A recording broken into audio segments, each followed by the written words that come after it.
할렐루야. 11월 21일 금요일 새벽 기도를 시작하겠습니다. 사도신경으로 우리 신앙을 고백합니다. 나는 전능하신 아버지 하나님 천지의 창조주를 믿습니다. 나는 그의 유일하신 아들 우리 주 예수 그리스도를 믿습니다. 그는 성령으로 잉태되어 동정녀 마리아에게서 나시고 본디오 빌라도에게 고난을 받아 십자가에 못 박혀 죽으시고 장사된 지 사흘 만에 죽은 자 가운데서 다시 살아나셨으며 하늘에 오르시어 전능하신 아버지 하나님 우편에 앉아 계시다가 거기로부터 살아있는 자와 죽은 자를 심판하러 오십니다. 나는 성령을 믿으며 거룩한 공교회와 성도의 교제와 죄를 용서받는 것과 몸의 부활과 영생을 믿습니다. 아멘. 찬송가 282장 찬양하시겠습니다. 찬송가 282장입니다.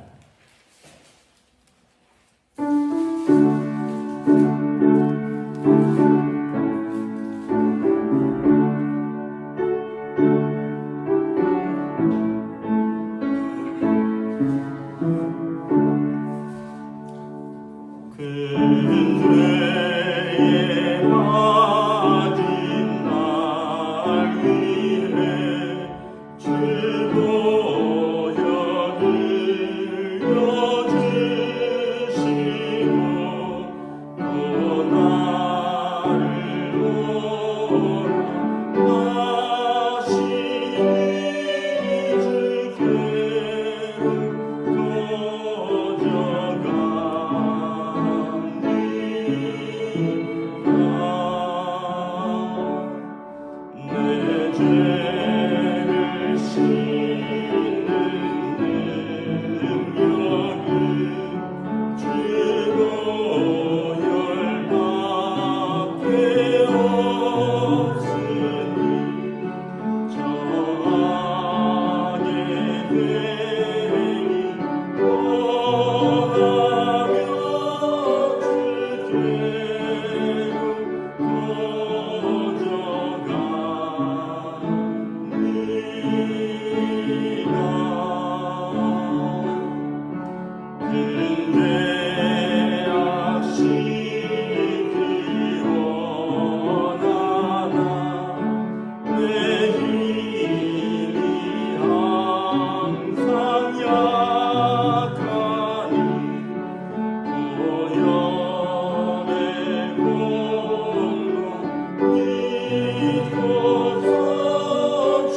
하나님 말씀은 구약성경 여호수아서 7장 1절에서 15절까지 말씀입니다. 구약성경 여호수아서 7장 1절에서 15절까지 말씀입니다. 다 찾으신 줄 알고 저 여러분들이 한 절씩 교도하도록 하겠습니다. 여호수아서 7장 1절에서 15절입니다. 이스라엘 자손들이 온전히 바친 물건으로 말미암아 범죄하였으니 이는 유다 지파 세라의 증손 삽비의 손자 갈미의 아들 아간이 온전히 바친 물건을 가졌음이라. 여호와께서 이스라엘 자손에게 진노하시니라.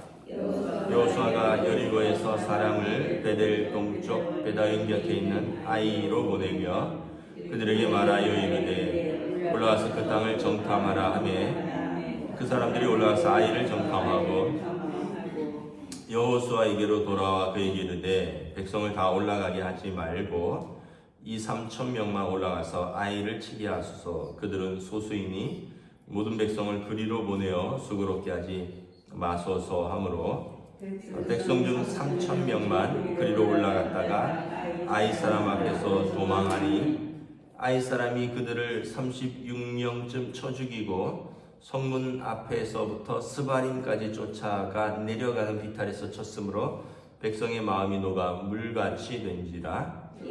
여호수아가 옷을 찢고 이스라엘 장로들과 함께 여호와의 궤 앞에서 땅에 엎드려 머리에 티끌을 뒤집어 쓰고 저물도록 있다가 이르되 슬프도소이다. 주 여호와여 어찌하여 이 백성을 인도하여 요단을 건너게 하시고 우리를 아모리 사람의 손에 넘겨 멸망시키려 하셨나이까. 우리가 요단 저쪽을 만족하게 여겨 거주하였더라면 좋을 뻔하였나이다. 주 이스라엘이 그의 원수들 앞에서 돌아섰으니 내가 무슨 말을 하오리까. 가나안 사람과 이 땅의 모든 사람들이 듣고 우리를 둘러싸고 우리 이름을 세상에서 끊으리니 주의 크신 이름을 위하여 어떻게 하시려 하나이까 하니 여호와께서 여호수아에게 이르시되 일어나라. 어찌하여 이렇게 엎드렸느냐. 이스라엘이 범죄하여 내가 그들에게 명령한 나의 언약을 어겼으며 또한 그들이 온전히 바친 물건을 가져가고 도둑질하며 속이고 그것을 그들의 물건들 가운데 두었느니라. 그러므로 이스라엘 자손들이 그들의 원수 앞에 능히 맞서지 못하고 그 앞에서 돌아섰나니 이는 그들도 온전히 바친 것이 됨이라. 그 온전히 바친 물건을 너희 중에서 멸하지 아니하면 내가 다시는 너희와 함께 있지 아니하리라. 너는 일어나서 백성을 거룩하게 하여 이르기를 너희는 내일을 위하여 스스로 거룩하게 하라. 이스라엘의 하나님 여호와의 말씀에 이스라엘아 너희 가운데 온전히 바친 물건이 있나니 너희가 그 온전히 바친 물건을 너희 가운데에서 제하기까지는 내 원수들 앞에 능히 맞서지 못하리라. 너희는 아침에 너희의 지파대로 가까이 나오라. 여호와께 뽑히는 그 지파는 그 족속대로 가까이 나올 것이요 여호와께 뽑히는 족속은 그 가족대로 가까이 나올 것이요 여호와께 뽑히는 그 가족은 그 남자들이 가까이 나올 것이며. 함께 읽습니다. 온전히 바친 물건을 가진 자로 뽑힌 자를 불사르되 그와 그의 모든 소유를 그리하라. 이는 여호와의 언약을 어기고 이스라엘 가운데에서 망령된 일을 행하였음이라 하셨다 하라. 아멘. 할렐루야. 오늘도 새날을 주셨습니다. 주님께서 은혜와 평강으로 함께하여 주시기를 축복합니다. 여리고성을 점령했는데 하나님께서 말씀하신 것이죠. 이 성에서 이 살아있는 생명체는 모두 진멸하고 또 금은동과 이런 것들은 이제 하나님께 올리라. 왜냐하면 이 첫 번째 전쟁은 헤렘이라는 그 히브리어로 헤렘인데 하나님께 바쳐진 전쟁이다 이런 뜻이 있습니다. 그래서 이제 이것을 하나님의 전쟁 또는 성전이라고 하는데 하나님의 전쟁이기 때문에 이스라엘이 한 것이 없죠. 그래서 하나님께서 대신 싸우셨고 이스라엘은 순종했고 이 첫 번째 전쟁이 이제 상징하는 바가 중요한 것은 첫 번째 잔추를 잘 꿰어야지 우리가 뭐 마지막 단추까지 잘 끼워진다 이런 말들이 있잖아요. 뭐 브라우스나 와이셔츠 단추 잠글 때 첫 번째 단추를 하나 엇갈리게 잠그면 끝까지 엇갈리게 잠겨서 모양이 이상하게 되듯이 이 전쟁도 이 하나님의 함께 하시는 이 정복 전쟁을 처음부터 다 이게 헤렘 전쟁은 아니에요. 보면 어떤 전쟁은 하나님께서 온전히 진멸하고 온전히 하나님께 바치라는 헤렘 전쟁이 있고요. 또 어떤 전쟁은 그렇게 말씀하시지 않는 전쟁이 있습니다. 그러면은 이제 거기에서 또 살아남은 뭐 사람들은 뭐 노예를 삼기도 하고 또 가축들을 쓰기도 하고 이런 전쟁도 있거든요.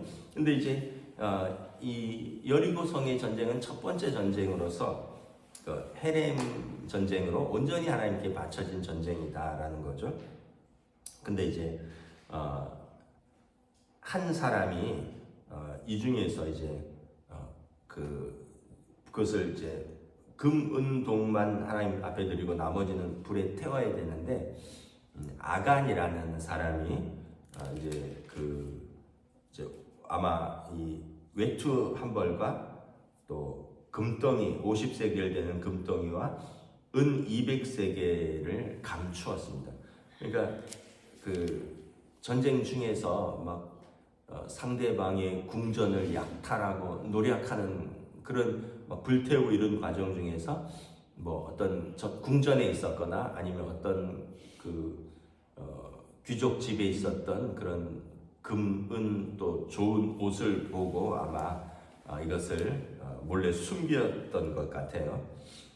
그래서 이제 사람들은 아무도 모르고 아간 자신만 알고 있었는데 이제 그 다음이 이제 아이성을 진멸하러 가는데 아이성은 2절에 보면 정탐꾼들이 이렇게 정탐을 하고 왔는데 3절에 보면 정탐꾼들이 여호수아에게 다 싸울 필요 없습니다. 한 2-3천 명만 올라가도 충분히 이길 수 있는 작은 성입니다. 여리고성은 큰 성이기 때문에 총력을 다해야 되지만 아이성은 정말 말 그대로 아이들이 지키는 것 같은 작은 성이라는 거죠. 그래서 한 2-3천 명만 가도 충분히 이길 수 있습니다. 그래서 여호수아가 그렇게 하라. 근데 이제 아이성에 가서 싸웠는데 이게 웬일입니까? 아이성 사람들이 용맹해서 이 2-3천 명이 이제 쫓기는 거죠. 그래서 5절에 보면 36명이 전사했고요. 또 많은 사람들이 이제 뭐 쫓기면서 뭐 도망가고 이러면서 이제 백성들의 사기가 완전히 땅에 떨어졌다는 거죠. 왜냐하면 첫 번째 전투에서는 크게 이겼는데 두 번째 전투에서 전사한 사람들이 생기고 이 성에 이제 이길 성이 없겠구나. 이렇게 작은 성도 못 이기면 앞으로 큰 성들은 어떻게 이길까? 그러면서 이제 여호수아와 백성의 지도자들이 하나님 앞에서 이제 슬피 울고 있는 거죠. 하나님께서 말씀을 하시죠. 이스라엘이 범죄하여 내게 명령한 내 언약을 어겼다. 언약은 그 성을 진멸하는데 하나님께서 함께 하시니 너는 그것들에 손대지 않고 하나님께 드리라는 건데 너희 중에 한 사람이 그것을 도둑질했다라는 것입니다. 그래서 이제 여호수아가 제비를 뽑습니다. 14절에 보면 12지파니까 지파를 뽑고요. 지파에서 그 가문을 뽑고 그 가문에서 또 이 각 가정의 어떤 가족들의 그 가장들을 뽑고 그리고 그 중에서 그 남자들 중에서 누가 그것을 훔치고 숨겼는지를 뽑는 거죠. 그렇게 해서 이제 아간이 뽑히게 되는 겁니다. 21절에 보면 스스로 고백합니다. 내가 노력한 물건 중에 시날산의 아름다운 외투 한 벌과 은 200세겔과 무게가 50세겔 되는 금덩이 하나를 보고 탐내었나이다. 내가 이 물건들을 내 장막 땅속에 파고 감췄고 또 그 밑에다 뭐 두고 뭐 옷은 장막 가운데 두고 뭐 이랬겠죠. 우리가 이제 이걸 보면서 아나니아 삽비라 사건이 떠오릅니다. 아나니아 삽비라는 초기 예루살렘 교회의 어떤 첫 번째 하나님의 성령을 속이고 하나님께서 친히 치신 사건이죠. 이 아나니아 삽비라 사건이나 이 여호수아의 아간의 사건이나 공통점이 두 가지가 있어요. 첫째는 뭐냐 하면 이게 첫 번째 사건이라는 거죠. 첫 번째 사건이다 보니까 어떤 상징적인 그런 의미가 있는 거예요. 처음부터 하나님의 명령을 어겨도 괜찮다. 그러면 이제 다른 사람들 이제 7년간 정복 전쟁이 있고 또 사도행전에 보면 예루살렘 교회가 이제부터 이제 시작되는데 첫 번째 범죄가 용인되면 이제 그 이후로는 이거 괜찮네, 별일 아니네 해서 이제 두 번째 전쟁, 세 번째 전쟁, 또 예루살렘 교회도 계속해서 그런 일들이 벌어질 수 있다라는 것이죠. 두 번째는 스스로 고백한 적이 없어요. 오늘 아간도 만약에 여호수아가 너희 중에서 이런 일이 있었다, 그래서 우리가 전쟁에 패해서 하나님이 진노하셨다 했을 때 만약에 아간이 제가 범죄하였나이다, 뭐 이러이러해서 이러이러했는데 뭐 이러면서 뭐 이제 저를 뭐 이렇게 뭐 죄를 벌하고 또 저의 뭐 가족들은 뭐 살려달라. 근데 이제 이 보면 아간뿐만 아니라 아간의 가족이 다 몰살합니다. 24절에 보면 이스라엘의 모든 사람들이 아간뿐만 아니라 아간의 가족들을 다 이제 돌로 치고 물건들은 불사르고 뭐 그렇게 되는 걸 볼 수 있어요. 아나니아와 삽비라도 부부가 다 죽는 걸 볼 수 있어요. 그러니까 사실은 만약에 스스로 고백하고 죄를 고백하고 회개했다면 어쩌면 당사자만 죽었을 수도 있고, 만약에 하나님께서 은혜를 베푸시면 당사자도 살 수도 있지 않았을까 이렇게 생각을 해봅니다. 그런데 오늘 아간도 지금 제비 뽑는 거죠. 이 제비 뽑는 거는 뭐 오늘로 말하면 수사하는 거예요. 12지파를 다 조사하고 그 중에서 각 가문별로 막 수사하고 압수수색하고 뭐 요즘 하는 용어로 뭐 디지털 뭐 전화기 다 포렌식하고 컴퓨터 다 뒤지고 이렇게 해서 찾아낸 거거든요. 근데 만약에 자기가 스스로 고백할 때 아간도 그렇고 아나니아와 삽비라도 범죄한 일이 없다, 내 남편이 한 일을 알지 못한다 그랬거든요. 이 두 사람이 만약에 우리가 이러한 일이 있었는데 하나님을 속였습니다라고 스스로 고백했다면 최악의 경우 한 당사자만 죽고 다른 가족은 살고, 만약에 하나님께서 더 은혜를 베푸시면 다 살 수도 있지 않았을까 하는 생각을 제가 해봅니다. 이 결과론적이니까. 그래서 우리가 두 가지를 또 생각을 해봅니다. 첫째는 하나님 앞에서 그 언약을 깨는 자는 그 언약을 깬 것에 대한 책임을 자신이 져야 된다. 우리는 어떤 언약을 했을까요? 우리는 믿음을 통하여 구원의 언약을 했잖아요. 우리는 하나님 예수 그리스도의 십자가와 그분의 부활하심, 이것을 믿고 고백하며 예수 그리스도를 영접하는, 그래서 하나님 나라를 유업으로 얻는 하나님의 자녀가 되는 언약을 맺은 사람들입니다. 우리가 언약을 깨면, 우리가 믿음을 저버리면, 뭐 성경에서처럼 대만은 세상을 사랑하여 세상으로 돌아갔다. 우리가 믿음을 깨면 그 언약의 책임, 그 구원의 언약은 깨어진다. 믿음을 깨면 요한계시록에 있는 것처럼 자기 죄를 지고 자기가 하나님 앞에 직접 서야 된다는 것입니다.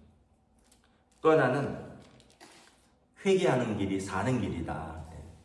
아간도 그렇고 아나니아와 삽비라도 그렇고 성경에 보면 하나님께서 회개하는 자에게 어느 정도 일정한 징계는 주지만 용서를 하십니다. 다윗도 회개를 하죠.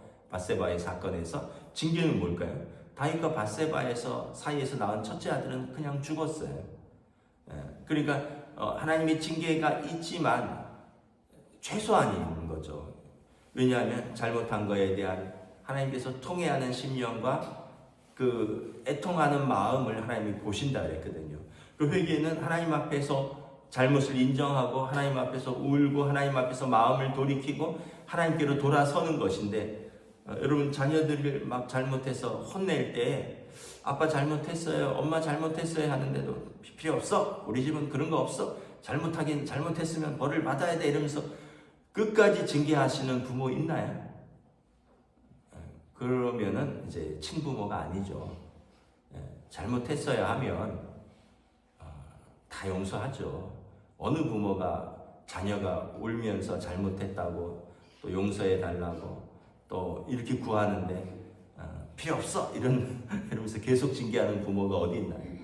사람도 그럴텐데 하나님께서 자기의 죄를 고백하고 하나님의 자비를 구하는 다윗과 같이 만약에 아간이나 아나니아와 삽비라도 그랬다면 하나님께서 용서하셨을 것이라고 저는 확신합니다.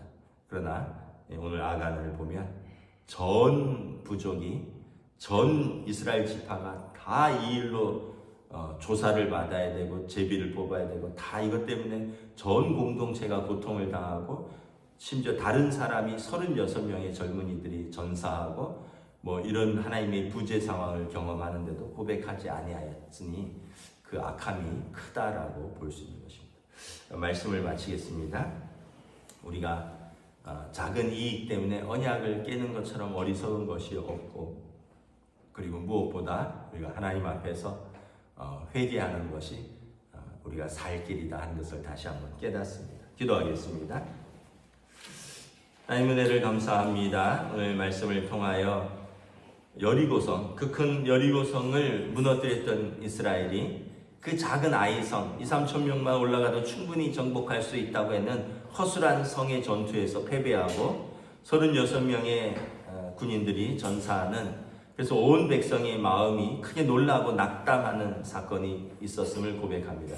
이것은 아간이라는 한 사람의 언약을 깨고 범죄한 것으로 말미암은 하나님의 부재 상황에서 하나님께서 함께 하시지 않으면 어떤 작은 성과의 전투에서도 패배하고 하나님이 함께 하실 때 어떤 큰 성의 전투에서도 승리하신다는 이 첫 번째 교훈을 그들이 받은 것으로 보입니다. 오늘 우리의 삶에서도 우리의 믿음의 언약, 시험과 유혹과 어떠한 고난 속에서도 우리의 믿음의 언약을 지킬 수 있기를 원합니다. 이 언약을 지키는 자에게 구원의 약속이 이루어진다고 예수님께서 말씀을 하셨습니다. 또한 우리가 혹시 또 우리의 삶에 살아가면서 크고 작은 죄를 지을 때 우리는 겸손하게 또 하나님 앞에 통회하는 마음으로 죄를 고백하고 하나님의 용서를 구한다면 또 하나님께서 우리에게 자비와 은혜를 베푸실 줄을 믿습니다. 우리가 아간이나 아나니아와 삽비락처럼 교만하고 끝까지 자신의 잘못을 인정하지 아니하는 완악한 자가 되지 아니하도록 성령님 오늘도 우리의 마음을 주장하여 주시옵소서. 감사를 드리오며 우리 주 예수 그리스도 이름으로 기도드리옵나이다. 아멘. 하늘에 계신 우리 아버지, 아버지의 이름을 거룩하게 하시며 아버지의 나라가 오게 하시며 아버지의 뜻이 하늘에서와 같이 땅에서도 이루어지게 하소서. 오늘 우리에게 일용할 양식을 주시고 우리가 우리에게 잘못한 사람을 용서하여 준 것 같이 우리 죄를 용서하여 주시고 우리를 시험에 빠지지 않게 하시고 악에서 구하소서. 나라와 권능과 영광이 영원히 아버지의 것입니다. 아멘.